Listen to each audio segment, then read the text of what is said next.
Good morning, good morning. Chuck Kennedy here with Car Buying Secrets Revealed. Just wanted to talk to you today about your trade, your car, what we call the position as a dealer of being upside down. Upside down in your car means you owe more than what it's worth. Now, how many times have we been in that position? Well, I can raise my hand. I've been there multiple times. How do we handle it? What do we do about it? And is there a way out of it? That's what we're going to talk about today. I'd also like to have you to IM me information on the car you'd like to value on, whether it's one you're buying or whether it's one you're selling. And I'll give you the numbers that a dealer would give you.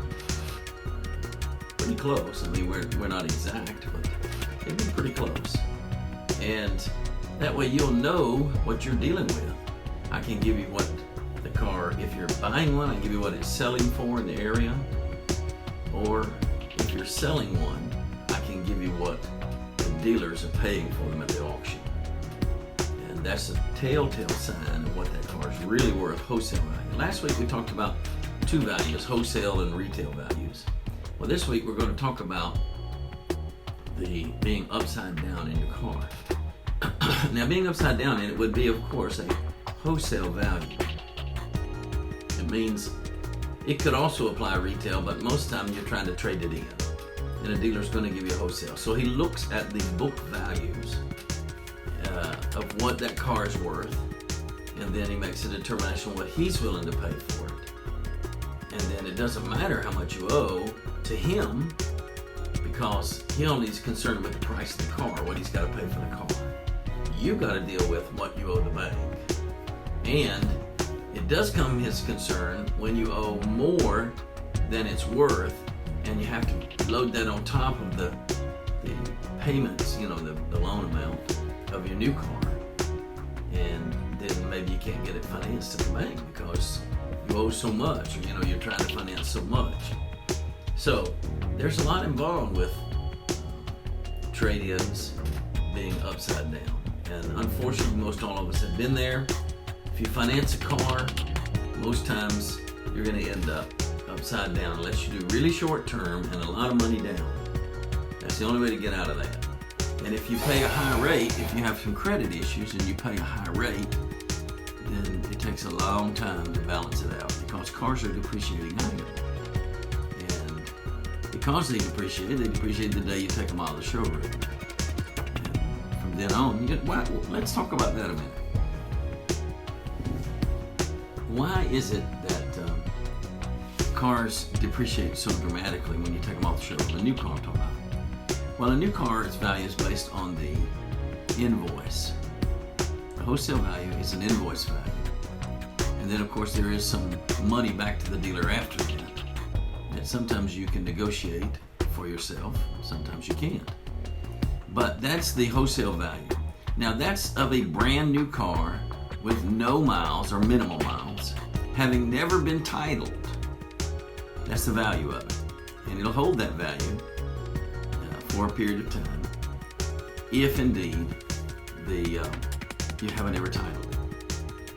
But once you buy it and they put that title in your name and you drive it off the showroom floor, then it becomes a used car, and it's an entirely different value system. Entirely different, wholesale and retail. So now wholesale, you've got to find what others are going through the auction for at that price, the price they are, in order to determine the wholesale value of that new car you just bought. And I can assure you, it's dramatically lower than the invoice price, putting you, if you financed it all, putting you in a position of being immediately upside down. What we call upside down as dealers. Well, why do you call it upside down? It's just a term that car dealers coin, and think about it. Upside down means you're the wrong way in it. So that is correct for people who owe too much. Now, how do you get in those positions? in my years in the car business, I've seen people walk into the dealership and they only buy a payment. They're not interested in how much they're paying or how much they're financing. They're only interested in what is the monthly payment going to be. That's everything to them. And because of that, then you take, and if you have a car they're buying, say a $10,000 car they're buying, $10,000 car, and their car is worth $5,000, but they owe $7,000 on it, then you have to add that $2,000 difference on top of their $10,000 purchase, plus tax and tag and fees on top of that to get to your bottom line. And I used to have people come in and get mad and they'd say, well, I'm not going to add that on. I said, well, what are you going to do with it? Where's it going to go? It doesn't just go away. You owe the bank. The bank says we have a lien on this vehicle for $7,000, whether it's worth $1,000 or $15,000. The bank possesses a lien. They have a right to their money. And you signed for it, saying you'd pay them that money. So now, if you want to trade it and it's worth less than that bank lien,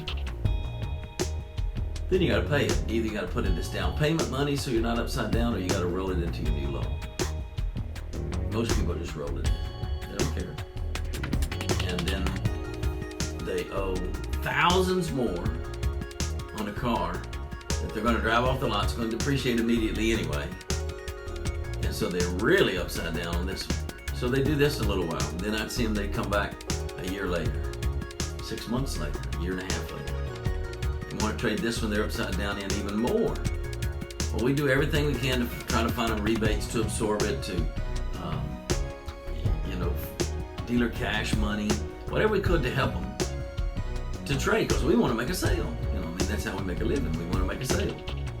So we do everything we can to try to find a way to minimize the damage, but nevertheless, now this is the second time they're upside down, wanting to trade out. They're even more upside down. So now they're going to take money and load it onto the new one again. And oh my goodness, it just keeps mounting. There is a stopping point. There comes a place where the bank says, I'm not going to finance but X amount of dollars over the value of this car. If you can make it work at that, fine. If you can't, then they can't have a car. That's what happens. So the bank looks at the value of the car to make a determination of what they'll own. Then they also look at your credit history. And those who have good credit, and they can borrow sometimes 130% of the value of the car. That's correct. You heard me. The bank will allow 30% above the actual value of the car in a loan. So, if they're going to finance a car and they're upside down, and the bank says, well, you pay your bills, so we're going to give you some money. And you can finance 130%, sometimes 140%, but that's more rare. Maximum usually, average 110, 120%. Stretching at 130, really stretching at 140. But 130% of the value of that car. Some banks value it at retail, some banks value it at wholesale. You can find a bank that values it at retail and will do 130%. You can roll a lot of negative equity in there. You can roll a lot of upside downness in there. Now, the question you got to ask yourself is this.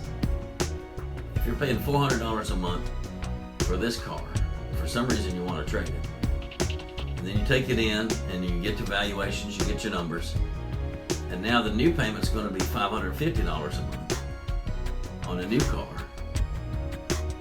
then if you roll that money into that, from the old one into the new one to get the greater payment and get the car you want, is that what you want to do?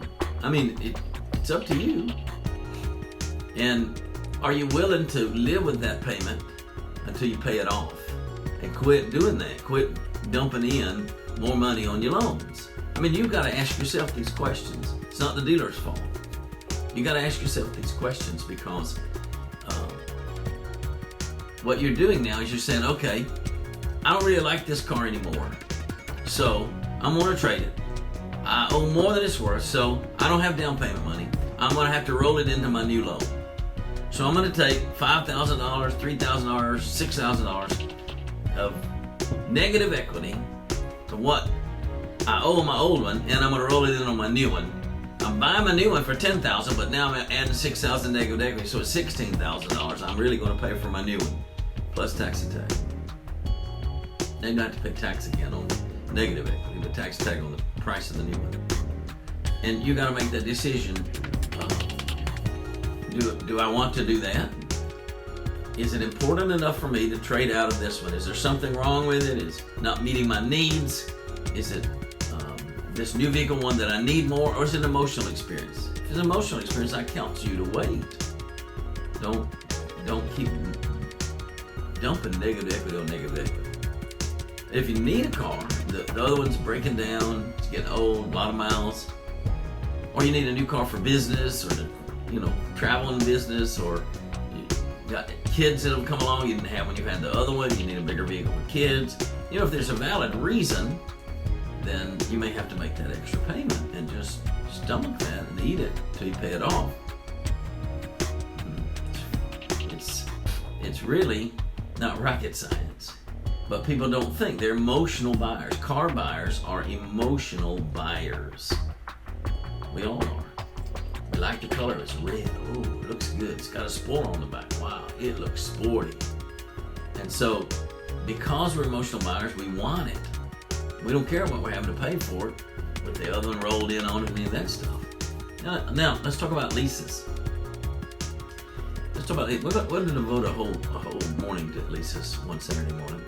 But let's just briefly talk about leases. Leases are made to take for the full term. If you roll out of a lease, anywhere along the way, you're going to be what we call upside down. The reason is, on a lease, you have rented that car, number one. Number two, you have agreed that it's worth a value at the end of the lease term, say 36 months. It says we're $20,000 at the end of 36 months. So you've agreed to the lease value of $20,000 at the end of 36 months. This is what you could buy it for, or you can turn it in and walk away from it. But say you get antsy 2 years into the program. Your payments are $400 a month. And you've made 24 months payments, plus whatever down payments you did. But you still have a year payments at $400 a month, and the $20,000 that the lease says the value is at the end of the lease. So, you're upside down, because these actuarians are very sharp that figure these leases. And they know pretty much what these cars are going to be worth. And so, very rarely did I find a lease that even at the very end of the lease, at the end of the term, was in a shape where they could trade it with equity. There are some cars that you can do that hold their value. But the majority, the average everyday cars that we buy, I never saw it. Always it's easier to just turn the car in and be done with it, because otherwise you'll have negative equity. So now, in light of that, that's at the end of it, where you have no more payments. If you stop a lease, trade it, say, in the middle, you can trade a lease.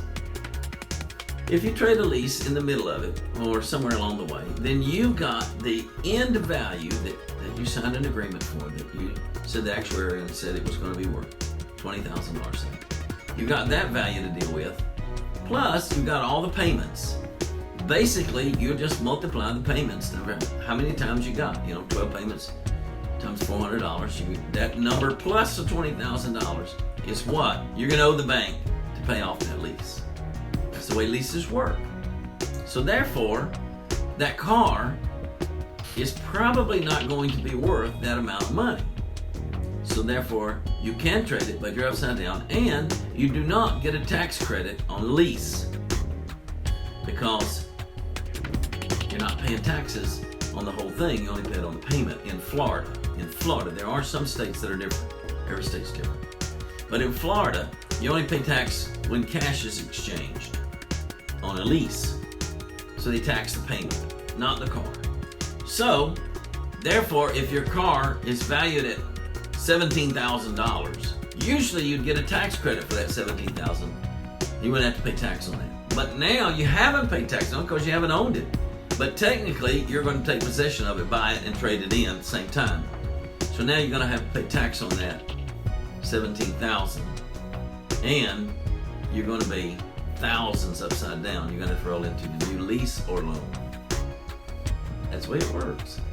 I'm telling you this so you get a little bit of an understanding. Some people who are just die-hard emotional buyers, they don't care what I'm saying. You know, they just want to get a car. I don't care. If I can pay the payment, I'm good. I think I'm probably talking to people that are not quite of that mindset, or you wouldn't be watching this. I'm telling you the way it works so you can, with some knowledge, because knowledge is power, you can try to minimize any collateral damage to you and reduce the monthly payment. Would it not be easier on you if you could save yourself $50 a month, $100 a month, $200 a month? Wouldn't you prefer to do that? I surely would. That's what I'm trying to help you with. Now, what can we do on upside down vehicles?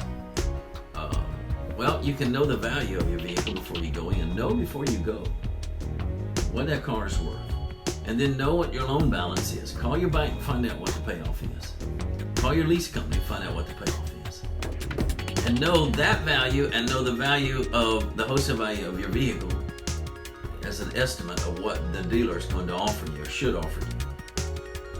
And then know the difference so that you'll know how much you got to deal with, whether you want to come up with some down payment money to cover that difference, or whether you just want to stomach a payment and add it in. You know, on a loan, usually every $1,000 of price that you finance, every $1,000 you finance is about, on a 72-month loan, it's about $17 to $20 a month. This is on average credit. $17 to $20 a month is what it adds to your payment. About every $1,000 more you finance. Now, that's some information you can use in figuring these things. On a lease, it's about $30. It's about $30 added per $1,000 to what your bottom line is. Now, if you can minimize the negative equity, $5,000, well, that could reduce your payment $100 a month pretty easy. You see what I'm saying? And unless you just like throwing away money, you might want to consider this. So here's what you need to do. You need to contact me. You can contact me at chuck.kennedy at theinsidercardeals.com. chuck.kennedy at theinsidercardeals.com. I need your VIN number, I need the miles, and I need the condition of the car, like how are the tires, has it been in an accident, does it have damage that needs to be repaired, dings and dents, does it smell like smoke? I need to know those kind of things, as much as you can give me, and I'll give you auction prices. I'll give it to you free. I'm not going to charge you. I'll give you auction value for your car, and I'll give you Black Book. That's what the dealers use. I'll give you NADA if you want it, or Kelley Blue Book. But I'll tell you where they use Kelley Blue Book and NADA. NADA we use to price our cars retail.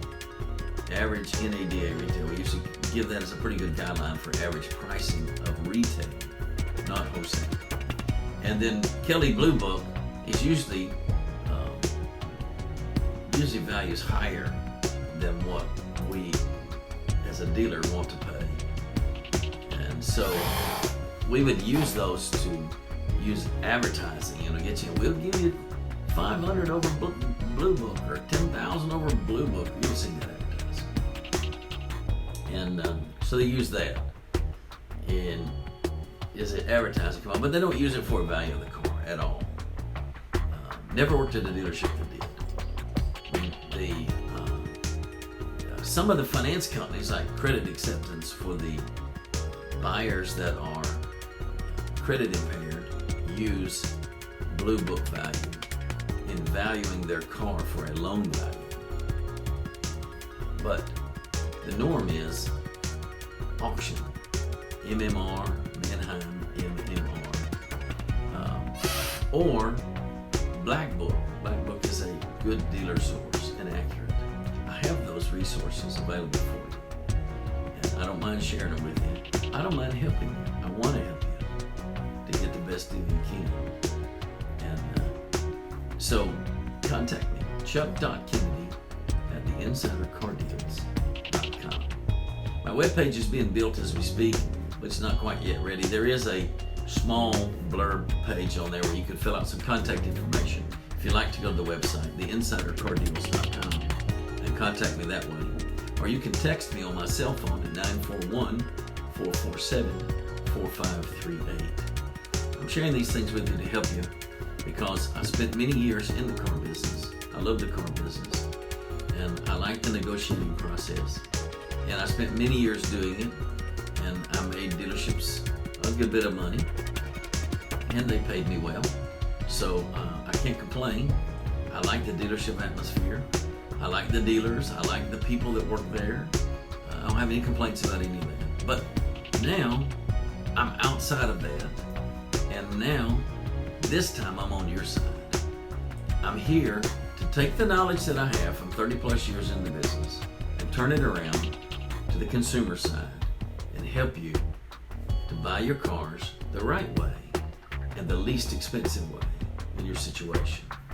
If you'll listen to me, if you'll let me. My door's not being knocked down because I know it's an emotional it's an emotional buying thing. People don't have time to talk to me and go through this process. They just want to go buy their car and be done with it. I understand. More power to you. And I pray you enjoy the car. It's fine. But if you're one of those that likes to be sure you got the very best deal, I can help you. And I do charge a small fee for actually helping you negotiate it, but it's minimal.